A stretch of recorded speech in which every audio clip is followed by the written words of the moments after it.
నమస్కారం గంటారావానికి స్వాగతం. ముందుగా ప్రధాన అంశాలు. పిన్నెల్లి ముందస్తు బెయిల్ పిటిషన్లపై హైకోర్టు మధ్యంతర ఉత్తర్వులు. జూన్ 6 వరకు ఎలాంటి చర్యలు చేపట్టొద్దని ఆదేశం.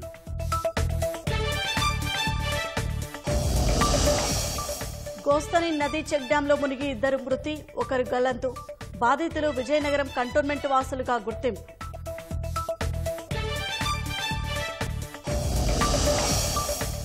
స్టీల్ ప్లాంట్ టౌన్షిప్ లో ఛార్జీల బాదుడుపై కార్మికుల నిరసన.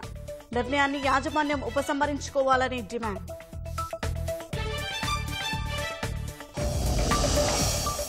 ఎన్టీఆర్ దేశ రాజకీయ ముఖ చిత్రాన్ని మార్చేశారన్న ప్రముఖులు. క్రమశిక్షణ, పట్టుదల, చిత్తశుద్ధికి మారుపేరుగా నిలిచారని కితాబు. రాష్ట్ర వ్యాప్తంగా ఘనంగా ఎన్టీఆర్ 101వ జయంతి వేడుకలు. పూలమాలలు వేసి కేక్ కట్ చేసి అభిమానుల నివాళులు.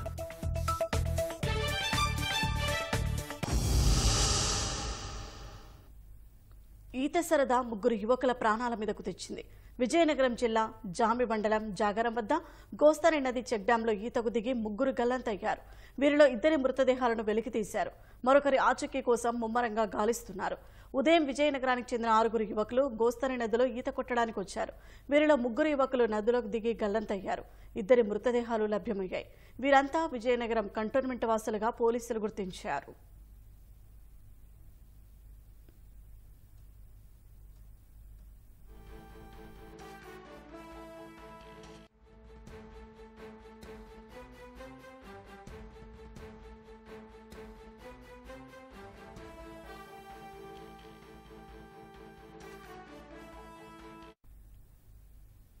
విశాఖ స్టీల్ ప్లాంట్ టౌన్షిప్ లో ఉన్న కార్మికులు, ఎగ్జిక్యూటివ్స్ పై అదనపు ఛార్జీల భారం మోపుతున్నారంటూ నగర పరిపాలన విభాగం ఎదుట సిపిఎం ఆధ్వర్యంలో కార్మికులు నిరసన తెలిపారు. యూనిట్ కు 8 రూపాయల చొప్పున చెల్లించాలని ఒత్తిడి తేవడం దుర్మార్గమన్నారు. ఎవరిని సంప్రదించకుండా ఇష్టం వచ్చినట్లు ఉక్కు పరిశ్రమ యాజమాన్యం తీసుకున్న ఏకపక్ష నిర్ణయానికి వ్యతిరేకంగా నినాదాలు చేశారు. ఛార్జీల భారాన్ని పెంచుతూ తీసుకొచ్చిన సర్క్యులర్ను తక్షణమే ఉపసంహరించుకోవాలని డిమాండ్ చేశారు. స్టీల్ ప్లాంట్ యాజమాన్యం టౌన్షిప్లో ఉండేటటువంటి కార్మికులకి, ఎగ్జిక్యూటివ్స్కి భారీగా విద్యుత్ ఛార్జీలు పెంచింది. ఒక యూనిట్ 8 రూపాయలు చెల్లించాలని సర్క్యులర్ ఏకపక్షంగా విడుదల చేసింది. ఇది చాలా దుర్మార్గమైనటువంటిది, చట్ట వ్యతిరేకమైనది. స్టీల్ యాజమాన్యం తక్షణమే ఈ సర్క్యులర్ను ఉపసంహరించుకోవాలని మేము డిమాండ్ చేస్తూ ఉన్నాం. నెలకి 500 రూపాయలు నేను విద్యుత్ ఛార్జీలు చెల్లిస్తున్నాను ప్రజెంట్ స్టీల్ ప్లాంట్ టౌన్షిప్లో. నేను కొత్త సర్క్యులర్ వలన ఈరోజు అదనంగా 8,000 రూపాయలు నెలకు చెల్లించాలి విద్యుత్ ఛార్జీలు. ఈ దేశంలో ఎవడైనా నెలకి 8,000 రూపాయలు విద్యుత్ ఛార్జీ చెల్లించగలిగినటువంటి ఎవడున్నాడా? వాస్తవంగా స్టీల్ ఉత్పత్తి చేసుకుంటున్నాం. 500 మెగావాట్లు సొంతగా ఉత్పత్తి చేసుకునేటటువంటి స్టీల్ అవసరమైనటువంటి విద్యుత్ అంతా కూడా విద్యుత్ ప్లాంట్ ఉంది స్టీల్ ప్లాంట్కి. దాన్ని మోతేసి ఈరోజు ఈపీడీసీఎల్ దగ్గర కొనుక్కుంటూ కార్మికుల మీద అదనమైనటువంటి భారాలు వేయటం అనేటువంటి సరైనది కాదు. మరొకటి 5 మెగావాట్ల సోలార్ విద్యుత్ ప్లాంట్, దాన్ని మోతేశారు. టౌన్షిప్లో 5 మెగావాట్లు విద్యుత్ సరిపోతుంది. ఇప్పటి వరకు అక్కడి నుంచి సరఫరా చేస్తున్నారు. దాన్ని మోతేసి సొంత విద్యుత్ ఉత్పత్తిని మోతేసి బయటికి వెళ్ళి కొనుక్కొని కార్మికుల మీద ఈ విధంగా భారం వేయటం సరైనది కాదు. అందువల్ల తీవ్రమైనటువంటి ప్రతిఘటన చేయాలనుకుంటున్నాం. ఈ యొక్క స్టీల్ ప్లాంట్ సీఎంని రోడ్ల మీద తిరగనీయం, అడ్డుకుంటాం, ఇంట్లోంచి బయటికి రానేం, నిర్బంధిస్తాం. అనివార్యంగా వెనక్కి తీసుకోకపోతే అటువంటి పోరాటానికి స్టీల్ ప్లాంట్ కార్మికులు, వాళ్ళ యొక్క కుటుంబ సభ్యులందరూ కూడా రోడ్ల మీదకి వచ్చారు. ఈ పోరాటాన్ని మేము ఉధృతం చేస్తాము.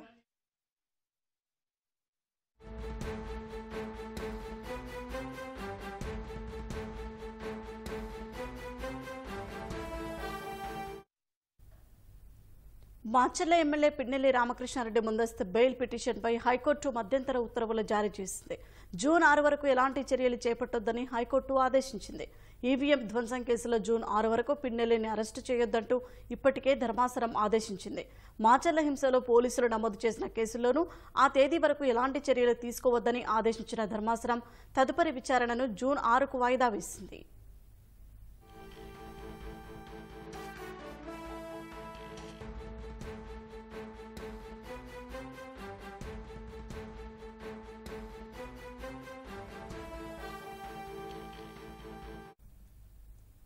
తెలుగు ప్రజల ఆత్మబంధువు ఎన్టీఆర్ జయంతి సందర్భంగా తెలుగుదేశం అధినేత చంద్రబాబు నివాళులు అర్పించారు.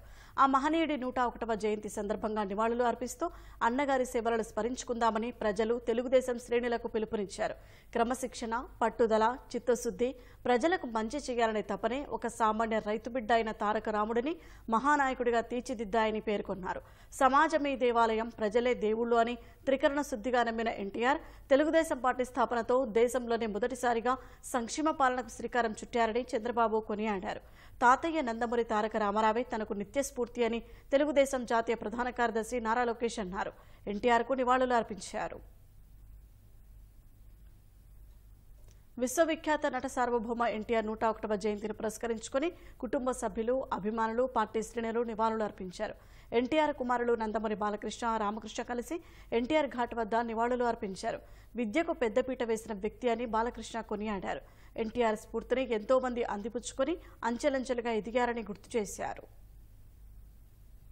ఒక మామూలు రైతు కుటుంబంలో పుట్టి అలాగే ఎన్ని ముందు అవకాశం వచ్చాను కూడా కాదు అని ముందు చదువుకే ప్రాధాన్యత ఇచ్చి ఆయన చదువు పూర్తి చేసుకున్నాక మరి చలనచిత్ర ప్రవేశంలోకి అడుగు పెట్టడం జరిగింది.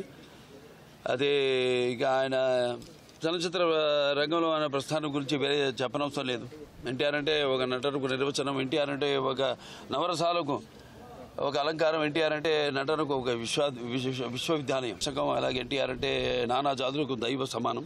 ప్రతి తెలుగు బిడ్డ బొడ్డు ఓడక ముందే రాజకీయ చైతన్యం తీసుకొచ్చింది నందమూరి తారక రామారావు. ఎంతమందికి పరిమితమైన ఈ రాజకీయాల్లోకి అటు డాక్టర్లు అయితేనేమి, లాయర్లు అయితేనేమి, గ్రాడ్యుయేట్లు అయితేనేమి, పోస్ట్ గ్రాడ్యుయేట్లు అయితేనేమి, అలాగే అభిమానులు అయితేనేమి అందరూ కూడా రాజకీయాల్లోకి తీసుకొచ్చి మరి అంతవరకు ఈ యొక్క అధికారంలో ఉన్న పదవులకు దూరంగా ఉన్న బడుగు బలహీన వర్గాలు అయితేనేమి, వెనకబడిన తరగతులు, అలాగే తాడిత పీడిత కులాలు అయితేనేమి, మైనారిటీలు అయితేనేమి అందరూ కూడా తీసుకొచ్చి సాధారణంగా ఆహ్వానించి అధికారంలో ఉన్న పదవులను అలంకరించిన మహానుభావుడు నందమూరి తారక రామారావు. ఎన్టీఆర్ కుమార్తె భాజపా రాష్ట్ర అధ్యక్షులు బృందేశ్వరి భర్త దగ్గుబాటి వెంకటేశ్వరరావుతో కలిసి ఎన్టీఆర్ ఘాట్ వద్ద నివాళులు అర్పించారు. ఎన్టీఆర్ ఆశీస్సులు తెలుగు ప్రజలందరికీ ఉండేలా ప్రార్థిస్తున్నట్లు తెలిపారు. తారక రామారావు గారు ఒక పేరు, ఒక వ్యక్తి కాదు. వారు ఒక సంచలనం అని చెప్పి మనందరికీ తెలుసు. ఏ రంగంలో కాలు పెట్టినా కూడా ప్రపంచనాన్ని సృష్టించినటువంటి మహనీయులు వారు. చలనచిత్ర రంగంలో 320 సినిమాలకు పైగా వారు నటించి రాజు నుండి నిరుపేద వరకు, దేవుడు నుండి రాక్షసుడి వరకు, నాయకుడి నుండి ప్రతి నాయకుడి వరకు ప్రతి పాత్రలో జీవించి ఈరోజు తెలుగు ప్రేక్షకుల హృదయాల్లో చెరగని ముద్ర వేసినటువంటి వారు. అదేవిధంగా వారు రాజకీయంలోకి వచ్చిన తర్వాత, ప్రజా ప్రస్థానంలోకి అడుగుపెట్టిన తర్వాత రాజకీయాలు కేవలం అధికారాన్ని ప్రాప్తించడానికి మాత్రమే కాదు, ఆ అధికారాన్ని సేవా మాధ్యమంగా ఏ విధంగా వినియోగించుకోవచ్చో అనేక సంక్షేమ పథకాలని ప్రవేశపెట్టి ప్రజలకి నిజంగా రాజకీయాలకి ఒక సరికొత్త నిర్వచనాన్ని పలికినటువంటి మహనీయులు వారు. ఈనాడు వారు చిరస్మరణీయులుగా ప్రతి ఒక్కరి తెలుగు హృదయాల్లో ఉన్నారు అని అంటే తెలుగు వారికి ఒక ప్రత్యేక భాష, ఒక ప్రత్యేక చరిత్ర ఉన్నది, వారికి ఒక ప్రత్యేకమైనటువంటి ఉనికి ఉన్నది అని చెప్పి ప్రపంచానికి చాటినటువంటి నేపథ్యంలో ఈరోజు తెలుగు వారందరి హృదయాల్లో కూడా చిరస్మరణీయులుగా వారు నిలిచి ఉన్నారు. వారికి నా నివాళులు అర్పిస్తూ వారి చల్లని చూపు కేవలం వారి కుటుంబం మీద మాత్రమే కాకుండా తెలుగు వారందరి మీద కూడా ఉండాలి అని చెప్పి ప్రార్థిస్తున్నాను. దివంగత నేత మాజీ ముఖ్యమంత్రి నందమూరి తారక రామారావు 101వ జయంతి సందర్భంగా ఆయన మనవళ్లు జూనియర్ ఎన్టీఆర్, కళ్యాణ్ రామ్ నివాళులు అర్పించారు. హైదరాబాద్లోని ఎన్టీఆర్ ఘాట్ వద్ద కళ్యాణ్ రామ్, జూనియర్ ఎన్టీఆర్ అంజలి ఘటించారు. ఉదయమే ఎన్టీఆర్ ఘాట్ వద్దకు కలిసి వచ్చిన అన్నదమ్ములిద్దరూ నివాళులు అర్పించి ప్రార్థనలు చేశారు.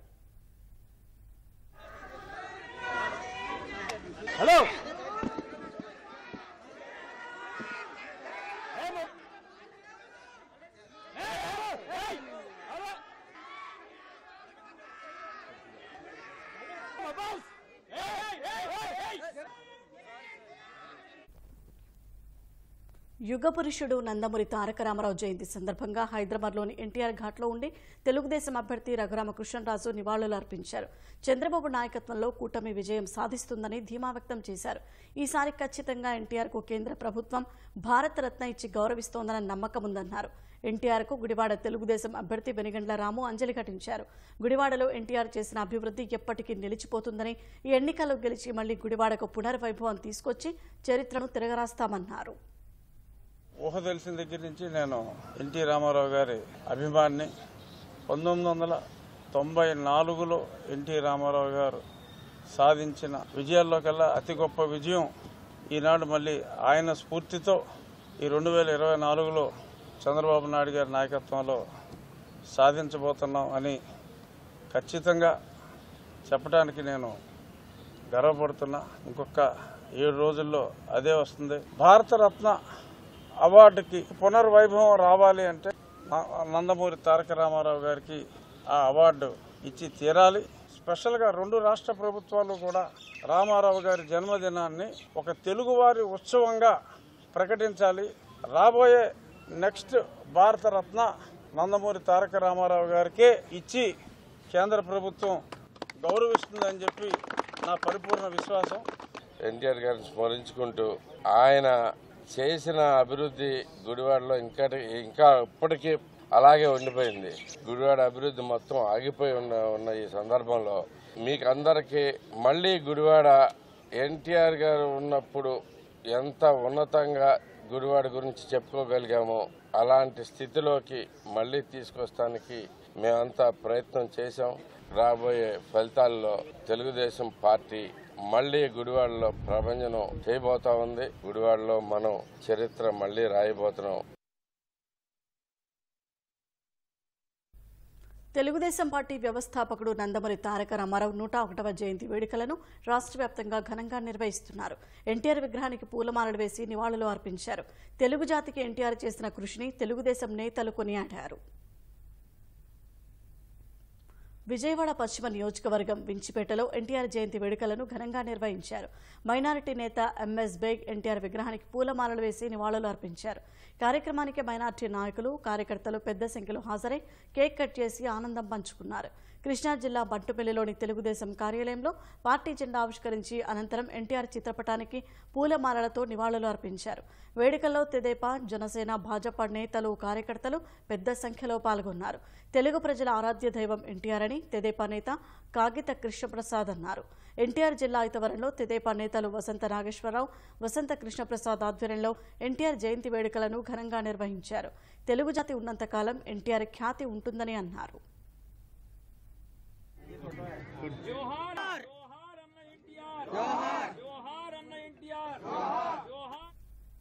తూర్పుగోదావరి జిల్లా నిడదవోలు తెదేపా కార్యాలయంలో ఎన్టీఆర్ జయంతి వేడుకలను ఘనంగా నిర్వహించారు. సమాజమే దేవాలయం, ప్రజలే దేవుళ్లు అంటూ ఎన్టీఆర్ ఇచ్చిన నినాదం నేటి తరానికి స్ఫూర్తిదాయకమని తెదేపా నేతలు పేర్కొన్నారు. పశ్చిమ గోదావరి జిల్లా తణుకులో నందమూరి తారక రామారావు జయంతి వేడుకలు నిర్వహించారు. తెదేపా అభిమానులు, కార్యకర్తలు ఎన్టీఆర్ చిత్రపటానికి పూలమాలలు వేసి నివాళులు అర్పించారు. పేద, బలహీన వర్గాల వ్యక్తులను రాజకీయాల్లోకి తెచ్చిన వ్యక్తి నందమూరి తారక రామారావు అని కొనియాడారు. మహిళలకు ఆస్తి హక్కు కల్పించి బీసీలకు రిజర్వేషన్ అమలు చేశారని గుర్తు చేశారు.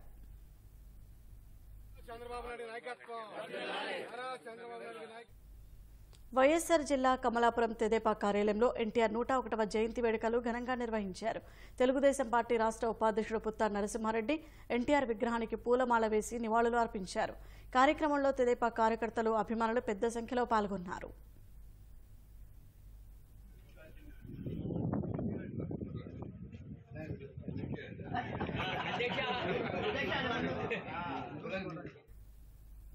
నెల్లూరు జిల్లా వెంకటాచలంలో ఉన్న సింహపురి విశ్వవిద్యాలయం వేలాది మంది యువకుల ఉన్నత చదువులకు దోహదపడుతోంది. 10 ఏళ్లుగా అనేక రకాల పోస్ట్ గ్రాడ్యుయేషన్ కోర్సులకు, రీసెర్చ్ స్కాలర్స్కు విశ్వవిద్యాలయం వేదికగా మారింది. ఉన్నత ప్రమాణాలతో బోధన సాగుతున్నా ఉద్యోగ అవకాశాలు రావడం లేదని విద్యార్థులు ఆవేదన వ్యక్తం చేస్తున్నారు. ఉద్యోగాలతో తల్లిదండ్రుల దగ్గరకు వెళ్లాలని తమ కోరిక నెరవేరడం లేదని విద్యార్థులు వాపోతున్నారు. విశ్వవిద్యాలయం నుంచి పోస్ట్ గ్రాడ్యుయేషన్ పూర్తి చేసి బయటకు వెళ్తున్న విద్యార్థులతో మా ప్రతినిధి రాజారావు ముఖాముఖి. నెల్లూరు చెందిన సింహపురి విశ్వవిద్యాలయానికి ఒక ప్రత్యేకత సంతరించుకుంది. అయితే ఇక్కడ వస్తున్న విద్యార్థులందరూ కూడా వీరికి ప్లేస్మెంట్స్ రావడం లేదనే నిరుత్సాహంతో ఉన్నారు. అనేక మంది యువత కూడా యూనివర్సిటీ నుంచి బయటికి వెళ్లేటప్పుడు ఏదో ఒక ఉద్యోగంతో బయటికి వెళ్తే తల్లిదండ్రులు కూడా ఆనందం కలుగుతుందని, ఆ ఖర్చులకు కూడా కొంత ఉపశమనం కలుగుతుందని చెప్పి కూడా విద్యార్థులు చెప్తున్నారు. ఇక్కడ మనం సింహపురి యూనివర్సిటీ ప్రాంగణంలో ఉన్నాం. వారి విద్యార్థులు ఒక్కొక్కరు వారు అభిప్రాయం అడిగి తెలుసుకున్నాం.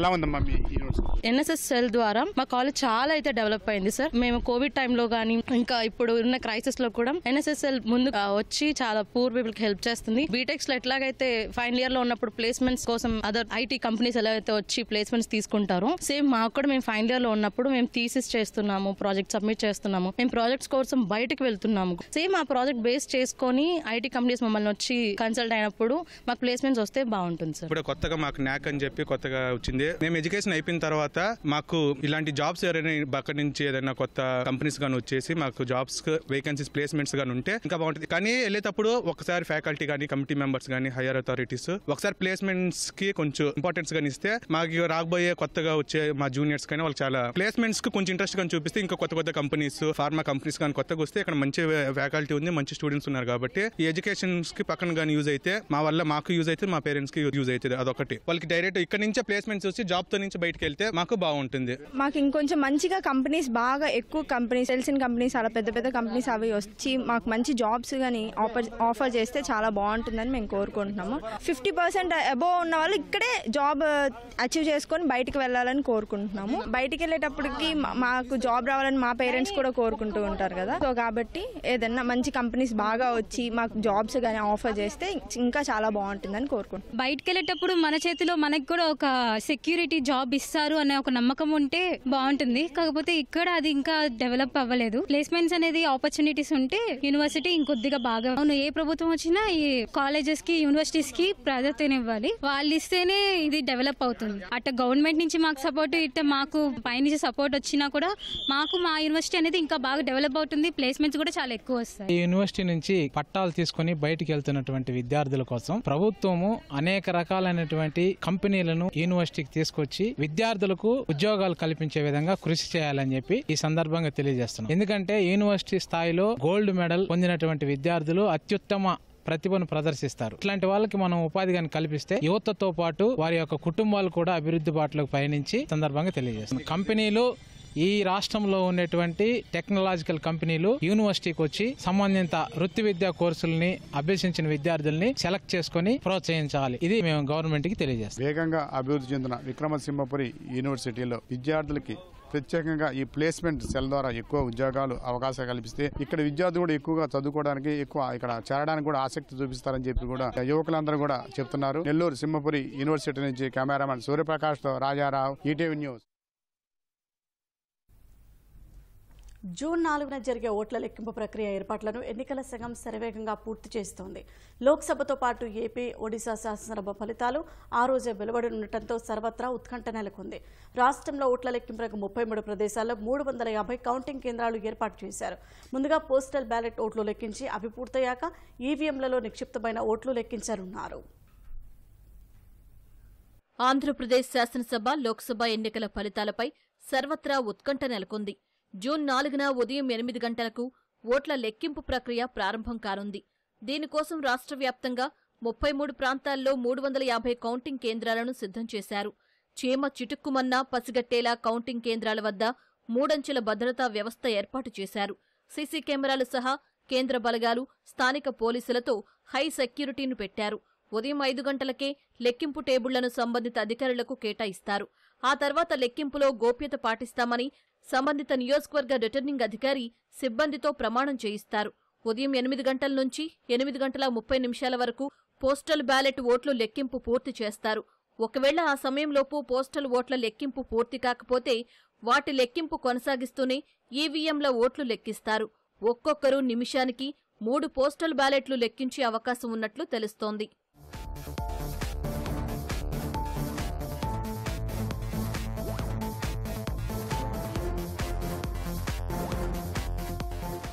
నియోజకవర్గంలో పోలింగ్ కేంద్రాలు, వాటి పరిధిలో పోలైన ఓట్ల ప్రాతిపదికన ఎన్ని రౌండ్లు లెక్కింపు చేయాలో రిటర్నింగ్ అధికారి నిర్ణయం తీసుకుంటారు. ఒక్కో రౌండుకు సుమారు 25 నుంచి 30 నిమిషాల సమయం పడుతుంది. సగటున 14 నుంచి 15 టేబుళ్లపై లెక్కిస్తారు.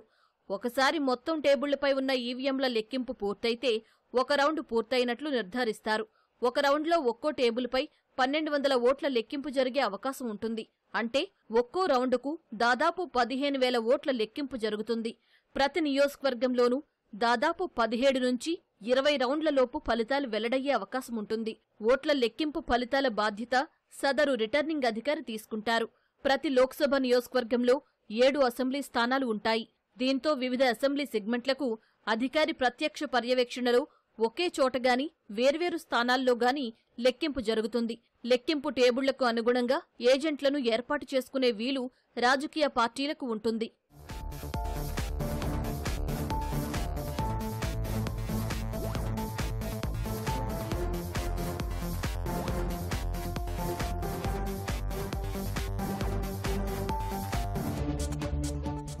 ఈవీఎంలలోని రిజల్ట్ బటన్ మీద నొక్కగానే కనిపించే ఓట్ల సంఖ్యతో పాటు అభ్యర్థులకు వచ్చిన ఓట్లను లెక్కించి అధికారులు నమోదు చేసుకుంటారు. ఆ తర్వాత ఏజెంట్లు మైక్రో అబ్జర్వర్ సంతకం తీసుకుని ఎవరికీ అభ్యంతరం లేదన్నాకే ప్రతి రౌండ్ ఫలితాలు వెల్లడిస్తారు. ఈవీఎంల లెక్కింపు పూర్తయిన తర్వాత వీవీప్యాట్ స్లిప్లను కూడా లెక్కించే ప్రక్రియను ఈసీ నిర్దేశించింది. ప్రతి నియోజకవర్గంలోనూ పోలింగ్ కేంద్రాల నంబర్లను లాటరీ తీసి ఆయా వీవీప్యాట్ల స్లిప్పులను లెక్కించేలా నిర్ణయం తీసుకుంటారు. ఓటు వేసేటప్పుడే ఓటర్ వెరిఫైడ్ పేపర్ ఆడిట్ ట్రయల్గా పిలిచే వీవీప్యాట్లలో సదరు ఓటు ముద్రణ అవుతుంది. ఈవీఎం, వీవీప్యాట్ల మధ్య ఏదైనా వ్యత్యాసం ఉంటే రెండోసారి లెక్కిస్తారు. వీవీప్యాట్లలో స్లిప్పుల లెక్కింపు పూర్తయ్యేంతవరకు ఫలితాలు అధికారికంగా ప్రకటించరు.